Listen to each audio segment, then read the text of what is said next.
Ça fait des années que je dis que frère Nicolas, c'est mon meilleur copain.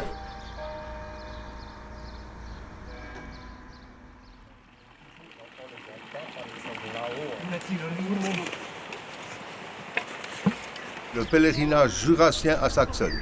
C'est la 18e édition cette année et sur les 54 qu'on est, je crois qu'il y en a une bonne moitié qui ne sont jamais venus avec notre pèlerinage.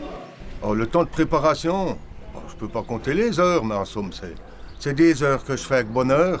Depuis 6 mois, je suis à 50% pour Saint-Nicolas-de-Flux. Mais bénévole, mais c'est un bonheur inestimable, quoi. Alors mon but, c'est un peu essayer de transmettre cette passion, de dire merci à notre Saint-Patron, et puis aussi que les gens prennent le temps de s'asseoir, de faire un peu de silence, ou de prendre un moment pour prier. Parce que c'est vrai qu'avec la prière, on arrive à faire de grandes choses. Et ça, moi, je suis convaincu, si on demande, on reçoit. Mais il faut prendre le temps de consacrer un petit moment pour ça.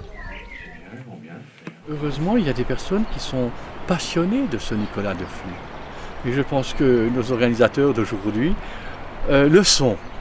Et puis, ils nous donnent certainement goût d'en savoir certainement toujours davantage.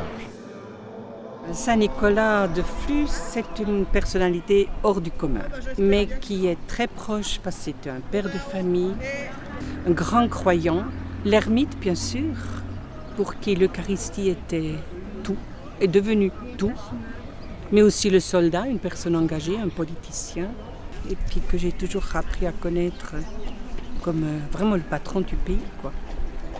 Quelqu'un de très important, qui nous donne la paix. Nicolas de Flux n'échappe pas à cette réalité de la famille. Il a aussi eu une famille, il a été simple paysan, il a été juge, il a même refusé donc d'être landaman. En somme, c'est aussi un personnage de tous les jours, puis qu'on découvre après d'une autre façon, et puis se termine pendant 20 ans de s'être nourri que de l'Eucharistie.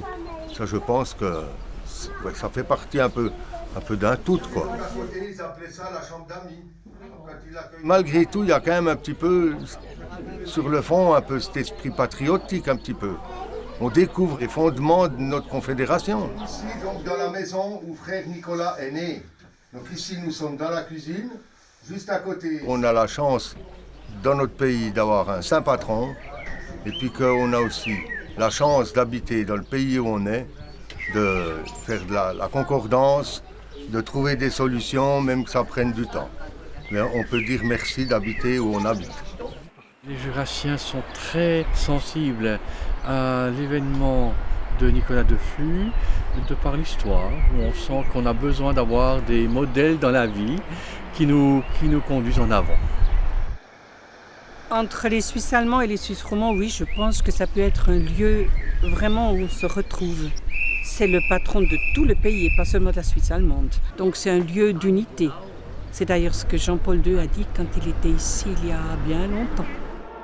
Les personnes qui sont là sont vraiment venues en tant que pèlerins. Tous et toutes connaissaient certainement pas mal de choses sur Nicolas de Flux. Pour beaucoup, c'était aussi la première fois, donc c'est la découverte. Et je pense qu'ils repartiront avec une histoire qui va les nourrir pour aujourd'hui et pour demain.